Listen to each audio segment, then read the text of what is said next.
اب شہزادوں کے جانے کے بعد شیطان نے اپنے کوشش تیز تر کر دی، چنانچہ اس نے برسیسا کے دل میں لڑکی کا عشق پیدا کر دیا اور لڑکی کے دل میں برسیسا کا عشق بھر دیا، حتیٰ کہ دونوں طرف برابر کی آگ سلگ اٹھی۔ اب جس وقت عابد نصیحت کرتا تو سارا وقت اس کی نگاہ شہزادی کے چہرے پر جمی رہتی۔ شیطان لڑکی کو ناز و انداز سکھاتا اور وہ سراپا نازنین رشک قمر اپنے انداز و اطوار سے برسیسا کا دل لبھا لیتی، حتیٰ کہ عابد نے علیحدہ چار پائی پر بیٹھنے کے بجائے لڑکی کے ساتھ ایک ہی چار پائی پر بیٹھنا شروع کر دیا۔ اب اس کی نگاہیں جب شہزادی کے چہرے پر پڑی تو اس نے اسے سراپا حسن و جمال، چنانچہ عابد اپنے شہوانی جذبات پر قابو نہ رکھ سکا اور اس شہزادی کی طرف ہاتھ بڑھایا۔ شہزادی نے مسکرا کر اس کی حوصلہ افزائی کی، یہاں تک کہ برسیسا زنا کا مرتکب ہو گیا۔ جب دونوں کے درمیان سے حیا کی دیوار ہٹ گئی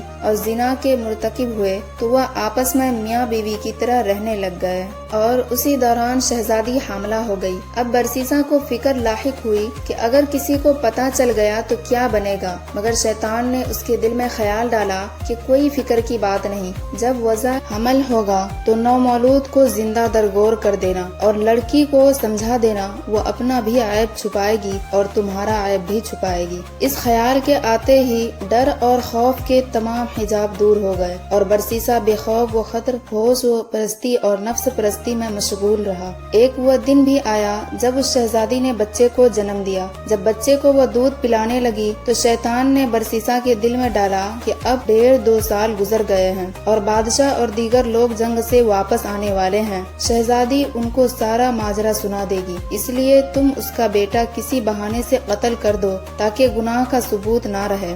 چنانچہ ایک دفعہ شہزادی سوئی ہوئی تھی، اس نے بچے کو اٹھایا اور قتل کر کے گھر کے صحن میں دبا دیا۔ اب ماں تو ماں ہی ہوتی ہے۔ جب وہ اٹھی تو اس نے کہا میرا بیٹا کدھر ہے؟ اس نے کہا مجھے تو کوئی خبر نہیں۔ ماں نے ادھر ادھر دیکھا تو بیٹے کا کہیں سراغ نہ ملا، چنانچہ وہ اس سے خفا ہونے لگی۔ جب وہ خفا ہونے لگی تو شیطان نے برسیسا کے دل میں بات ڈالی کہ دیکھو یہ ماں ہے، یہ اپنے بچے کو ہرگز نہیں بھولے گی، پہلے تو نہ معلوم یہ بتاتی یا نہ بتاتی، اب تو یہ ضرور بتا دے گی، لہٰذا اب ایک ہی علاج باقی ہے، لڑکی کو بھی قتل کر دو تاکہ نہ رہے بانس نہ بجے بانسری۔ جب بادشاہ آ کر پوچھے گا تو بتا دینا کہ وہ بیمار ہوئی تھی اور مر گئی تھی۔ جیسے ہی اس کے دل میں یہ بات آئی کہنے لگا کہ بالکل ٹھیک ہے، چنانچہ اس نے لڑکی کو بھی قتل کر دیا